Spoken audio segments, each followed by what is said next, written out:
ഹൊക്മ ജീവൻ നൽകും വചനം.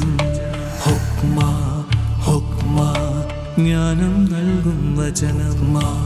ഹൊക്മ ജീവൻ നൽകും വചനം.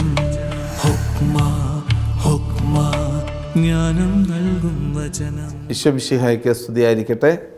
മോശ ഇസ്രായേൽ ജനത്തെ ഈജിപ്തിൻ്റെ അടിമത്തത്തിൽ നിന്ന് വാഗ്ദാന ദേശത്തേക്ക് നയിച്ചതുപോലെ സഭയെ ഇന്നും കർത്താവ് തൻ്റെ കരങ്ങളിൽ വഹിക്കുകയാണ്. ഏക ലക്ഷ്യം പിതാവായ ദൈവത്തിന് മുമ്പിൽ സഭയെ സമ്പൂർണ്ണമായി സമർപ്പിക്കുക. ആ സമർപ്പണത്തിൻ്റെ ഭാഗമാണ് നമ്മൾ ഓരോരുത്തരും. അതുകൊണ്ട് നമുക്ക് കർത്താവിൻ്റെ കൈകളിലെ ഉപകരണങ്ങളായിട്ട് മാറാം. കർത്താവിൻ്റെ സമർപ്പണത്തിൻ്റെ പങ്കുചേരാം. കർത്താവ് നമ്മളെ സമർപ്പിക്കുമ്പോൾ പിതാവായ ദൈവത്തിന് മുമ്പിൽ ഹൃദയവുമായി ദൈവത്തോടുള്ള നന്ദിയോടുകൂടി നമുക്ക് വ്യാപരിക്കാം. അതിനുള്ള കൃപയ്ക്ക് വേണ്ടി പ്രാർത്ഥിച്ചുകൊണ്ട് ഈ ഒരു എപ്പിസോഡിലേക്ക് നമുക്ക് പ്രവേശിക്കാം. മോശ ഇസ്രായേൽ ജനതയെ നയിക്കാൻ വേണ്ടി നിയോഗിക്കപ്പെട്ടിരിക്കുന്നു. അതുപോലെ തന്നെ മോശയെ കർത്താവ് വിളിക്കുന്നു. മോശയ്ക്ക് പല നിർദ്ദേശങ്ങളും കൊടുക്കുന്നു. മോശയുടെ ജീവിതത്തിലൂടെ ദൈവമായ കർത്താവ് അത്ഭുതങ്ങൾ പ്രവർത്തിക്കുന്നു. ദൈവം ആരാണ് എന്ന് മോശയെ പറഞ്ഞ് മനസ്സിലാക്കുന്നു. പിതാക്കന്മാരുടെ ദൈവമായ കർത്താവാണ് ഞാനെന്ന് കൃത്യമായ ബോധ്യത്തോടുകൂടി മോശയെ പറഞ്ഞ് മനസ്സിലാക്കി കൊടുക്കുന്നു. മോശയെ സഹായിക്കാൻ അഹറോനെ കിട്ടുന്നു. ഇസ്രായേൽ ജനതയെ നയിക്കുന്നത് പ്രവാചകന്മാരും അതുപോലെ തന്നെ പുരോഹിതന്മാരുമാണ്. ആ യാത്ര ആരംഭിക്കുന്നു. എന്തിനു വേണ്ടിയിട്ടാണ് ജനത്തെ നയിക്കേണ്ടത്?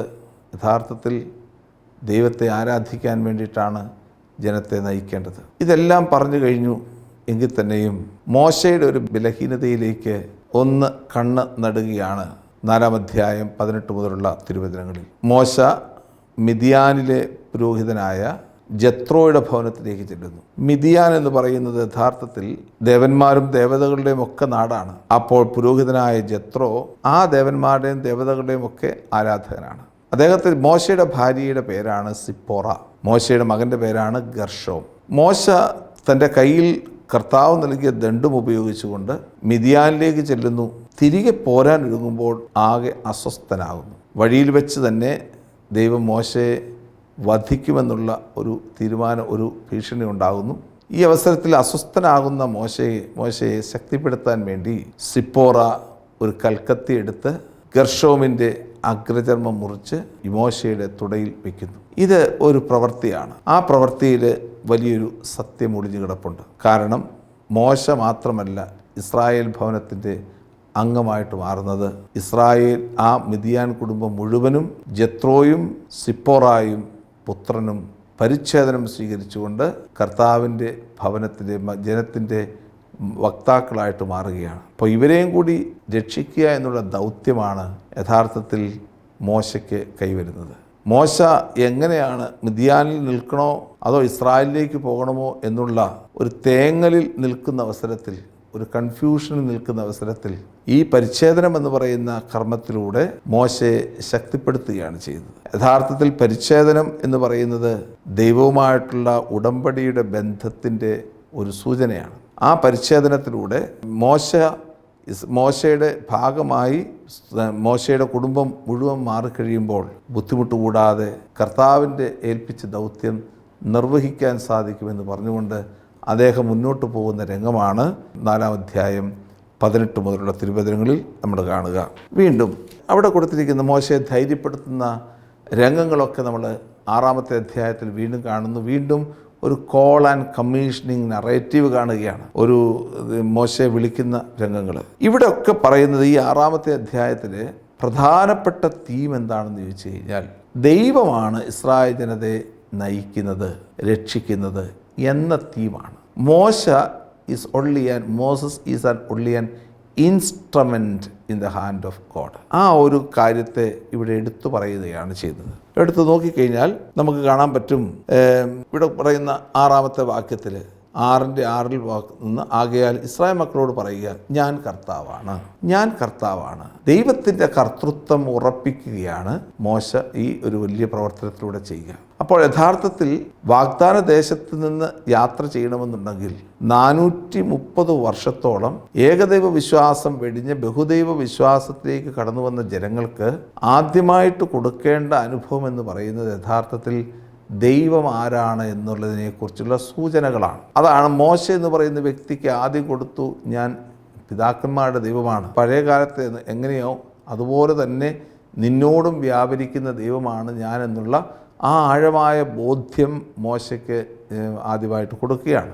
രണ്ടാമതായിട്ട് ജനത്തോട് പറയുകയാണ്, ഞാൻ കർത്താവാണ്. ഓരോ അത്ഭുതങ്ങളും അടയാളങ്ങളും കാണുമ്പോൾ കർത്താവാണ് ഇത് ചെയ്തതെന്നുള്ളത് ജനത്തെ ബോധ്യപ്പെടുത്തുകയാണ്. എന്നിട്ട് ഈജിപ്തുകാർ ചുമത്തിയ ഭാരം നീക്കി നിങ്ങളെ ഞാൻ മോചിപ്പിക്കും.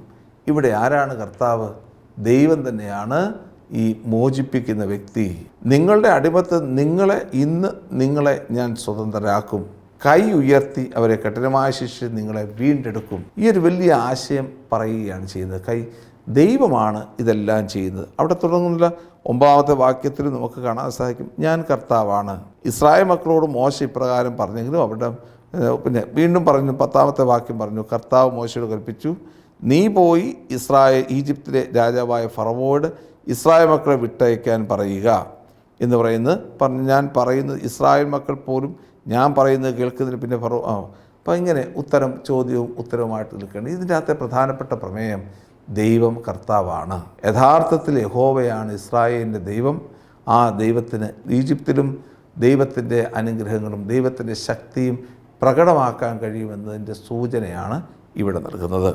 നമ്മൾ കാണുന്നത് 6-ാമത്തെ അധ്യായത്തിൻ്റെ 14 മുതലുള്ള വാക്യങ്ങളിൽ വീണ്ടും ഈ അഹ്റോൻ്റെ പുത്രന്മാരെയും ഒക്കെ അവരുടെ പേരുകൾ പറയുന്നതിലൂടെ മോശയും അഹ്റോനും പ്രവാചകനും പുരോഹിതനും ഒരുപോലെ ഇസ്രായേൽ ജനതയെ നയിക്കുന്ന രംഗങ്ങളാണ് നമ്മളിവിടെ കാണുക. അപ്പോൾ അതുകൊണ്ട് കോൾ ആൻഡ് കമ്മീഷനിങ് അല്ലെങ്കിൽ മോശയുടെ വിളിയും മോശയുടെ ദൗത്യവും ഒക്കെ പറയുന്ന 3-ാമത്തെ അധ്യായം മുതൽ 4-ാമത്തെ അധ്യായവും 6-ാമത്തെ 7-ാമത്തെ അധ്യായങ്ങളും നമ്മളെ സൂചിപ്പിക്കുന്നത് മോശയെ എങ്ങനെയാണ് ദൈവമായ കർത്താവ് ഈ വലിയ ശുശ്രൂഷയ്ക്കായി തിരഞ്ഞെടുത്തത് എന്നതിനെക്കുറിച്ചാണ്. ഇനി വരാൻ പോകുന്ന ഭാഗം എന്ന് പറയുന്നത് പ്ലേഗുകളെക്കുറിച്ചാണ്, അല്ലെങ്കിൽ ബാധകളെക്കുറിച്ചാണ്. 10 ബാധകളെക്കുറിച്ചാണ് പ്രധാനമായിട്ടും പറയുന്നത്. എന്താണ് ബാധകളുടെ പ്രത്യേകത? ഇതെല്ലാം മുന്നോടിയായിട്ട് എന്തിൻ്റെ മുന്നോടിയാണ്? വാഗ്ദാന ദേശത്തേക്ക് പ്രവേശിക്കാനുള്ളതിൻ്റെ മുന്നോടികളാണിതെല്ലാം. യഥാർത്ഥത്തിൽ എന്തിനാണ് ഇങ്ങനെയൊക്കെ ഈ വിവരണങ്ങളൊക്കെ കൊടുത്തിരിക്കുന്നത്? ബാധകളൊക്കെ കൊടുത്തു വരുന്നതൊക്കെ എന്തിനാണ് കൊടുത്തിരിക്കുന്നത്? പഴയ നിയമ ചരിത്രം എടുത്ത് നോക്കിക്കഴിഞ്ഞാൽ ഇസ്രായേൽ അനുഭവിക്കുന്ന ബാധകൾ എന്ന് പറയുന്നത് യഥാർത്ഥത്തിൽ ഈ ബാധകളെല്ലാം ശരിയായിരുന്നു എന്നൊക്കെ ചോദിക്കും. ഒരു സുപ്രഭാതത്തിൽ നമ്മുടെ നാട്ടിലൊക്കെ ഒരു വെള്ളപ്പൊക്കം വരുന്നു. വെള്ളം കുത്തി ഒലിച്ചു വരുന്ന അവസരത്തിൽ വെള്ളം അത് മണ്ണുമൊക്കെ ആയിട്ട് വരുമ്പം ആ വെള്ളം രക്തവർണ്ണമായിട്ട് മാറുന്നു. വെള്ളപ്പൊക്കം നിമിത്തം ധാരാളം ഈച്ചകളും പേനുകളും തേളുകളുമൊക്കെ വളരെ കടന്നു. അതുപോലെ തന്നെ ജലം കൂടുതലായതിനാൽ തവളകളൊക്കെ പുറത്തേക്ക് ചാടാൻ തുടങ്ങി. ഇങ്ങനെ ആകപ്പാടെ മോശമായിട്ട് വന്നു. ജലപ്രളയം കാരണം ധാരാളം മൃഗങ്ങൾ ചത്തൊടുങ്ങുന്നു.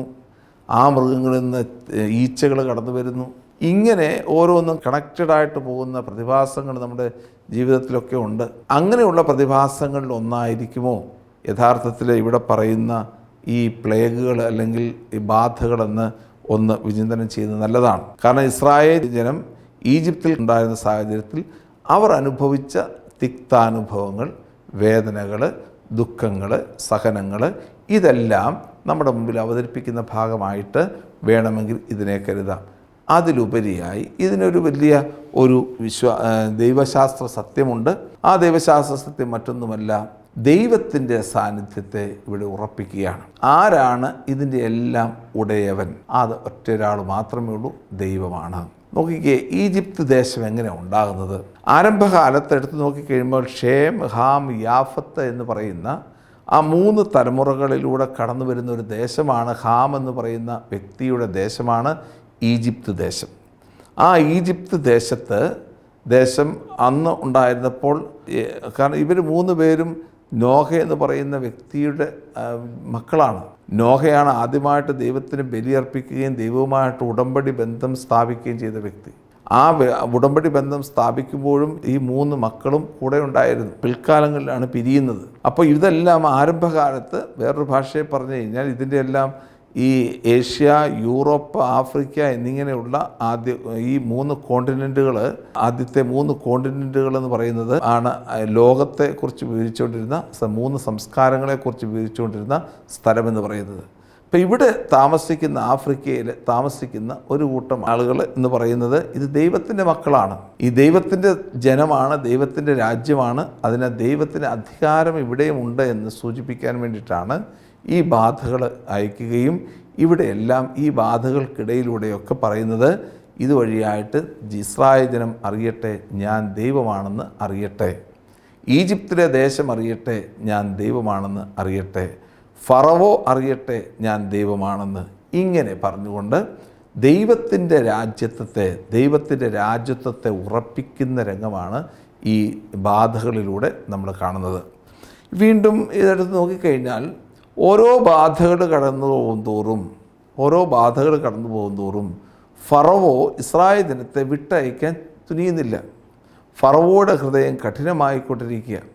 ഈ ഫറവോയുടെ ഹൃദയം കഠിനമാകുന്നു എന്ന് പറയുമ്പോൾ ഇതുവഴിയായിട്ട് ദൈവത്തിൻ്റെ ശക്തിയാണ് കൂടുതലായിട്ട് ബന്ധപ്പെടുക. കാരണം ഫറവോയുടെ ഹൃദയം കഠിനമായിട്ട് പോലും ഈ ജനത്തെ വിട്ടയക്കാൻ സാധിക്കാത്ത രീതിയിലുള്ള കാഠിന്യം ഉണ്ടായിട്ട് പോലും ദൈവം ആ അവസ്ഥയിൽ നിന്ന് ദൈവത്തിൻ്റെ ശക്തിയെ മനസ്സിലാക്കിക്കൊണ്ട് ദൈവമാണ് ഇവരെ രക്ഷിപ്പിക്കുന്നത്, അല്ലാതെ ഫറവോയുടെ മനസ്സലിഞ്ഞിട്ടല്ല ഇവരെ രക്ഷിക്കുന്നത്, ദൈവമാണ് ഇവരെ രക്ഷിക്കുന്നതെന്നുള്ള ആ വലിയ വിശ്വാസ സത്യത്തെ കൊടുക്കാൻ വേണ്ടിയിട്ടാണ് ആ വചനഭാഗം പ്രത്യേകം പറയുന്നത്. പലപ്പോഴും നമ്മൾ മോശമായിട്ട് വ്യാഖ്യാനിക്കുന്ന ഒരു ഭാഗമാണിത്.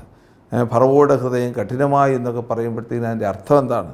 ഫറവോയുടെ ഹൃദയം കഠിനമാകുന്നതിലൂടെ ഒരു കാരണവശാലും ജനം മോചിക്കപ്പെടുകയില്ല, എങ്കിലും അതിൻ്റെ മുകളിൽ ദൈവത്തിന് ശക്തിയുണ്ട്. ആ ശക്തിയിലൂടെയാണ് ദൈവം ഇസ്രായേൽ ജനത്തെ മോചിപ്പിക്കുന്നത് എന്ന് സൂചിപ്പിക്കാൻ വേണ്ടിയിട്ടാണ് ആ വചനഭാഗം പ്രത്യേകമായിട്ട് പ്രയോഗിച്ചിരിക്കുക. ഇനി നമുക്ക് നോക്കിക്കഴിഞ്ഞാൽ പുറപ്പാടിൻ്റെ പുസ്തകം 7-ാം അധ്യായം 7 മുതൽ 10-ാം അധ്യായം 25 വരെയുള്ള വചനഭാഗങ്ങളാണ് പ്രധാനമായിട്ടും പ്ലേഗ് നറേറ്റീവ് അല്ലെങ്കിൽ ബാധകളെക്കുറിച്ച് പറയുന്ന ഭാഗം. 10 ബാധകൾ എന്നാണ് നമ്മൾ വിശേഷിപ്പിക്കുക. വടി താഴെയിടാൻ പറയുന്നു, അത് പാമ്പായിട്ട് മാറുന്നു, പാമ്പ് പിന്നെ വടിയായിട്ട് മാറുന്നു, ഇങ്ങനെയുള്ള ചില ഭാഗങ്ങൾ. അതുപോലെ തന്നെ ചില കാര്യങ്ങൾ ചെയ്യുമ്പോഴത്തേക്കും ഇതൊക്കെ ഈജിപ്തിലെ മാജിക്കുകാർക്കും ജാലവിദ്യക്കാർക്കുമൊക്കെ ചെയ്യാൻ പറ്റുന്ന കാര്യമാണെന്ന് അവർ മനസ്സിലാക്കുന്നു. അതുവഴിയായിട്ട് ഇതൊന്നും ദൈവത്തിൻ്റെ പ്രവർത്തനമല്ല എന്ന് അവർ മനസ്സിലാക്കുന്നു. ഇതൊക്കെയാണ് പ്രധാനമായിട്ടും നമ്മൾ കാണുക.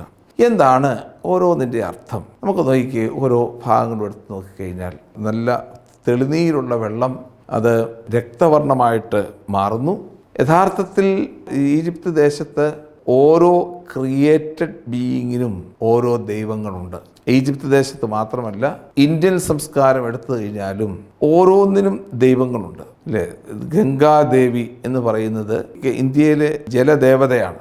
ഗംഗാദേവി എന്ന് പറയുന്നത്, ഹനുമാൻ എന്ന് പറയുന്നത് ഈ ഇന്ത്യയിലുള്ള അല്ലെങ്കിൽ ഈ ദേശത്തുള്ള എല്ലാ കുരങ്ങന്മാരുടെയും ഒരു വലിയൊരു ദേവനായിട്ടാണ് പറയുന്നത്. അതുപോലെ തന്നെ ഗണപതി എന്ന് പറയുന്നത് ഈ ഭൂമിയിലുള്ള എല്ലാ ആനകളുടെയും ഒരു ദേവനായിട്ടാണ് കാണുന്നത്. സരസ്വതി ദേവി, ഇങ്ങനെയുള്ള ദേവതകളൊക്കെ ഉണ്ട്. അപ്പം ഇവിടെ തെളിനീര് പോലുള്ള വെള്ളം കാണുന്ന സ്ഥലത്ത് അത് ദൈവത്തിൻ്റെ അനുഗ്രഹമായിട്ടും, എന്നാൽ തെളിനീരല്ലാതെ രക്തവർണ്ണമായിട്ട് കാണുന്ന വെള്ളം അത് ദൈവത്തിൻ്റെ ശാപമായിട്ടും അല്ലെങ്കിൽ ദൈവത്തിൻ്റെ ശക്തി ക്ഷയിച്ചു പോകുന്നതായിട്ടും കാണുന്ന ഒരു സംസ്കാരമായിരുന്നു ഈജിപ്ഷ്യൻ സംസ്കാരം. സുമേറിയൻ സംസ്കാരത്തിലും ഇതുപോലെ തന്നെയാണ്.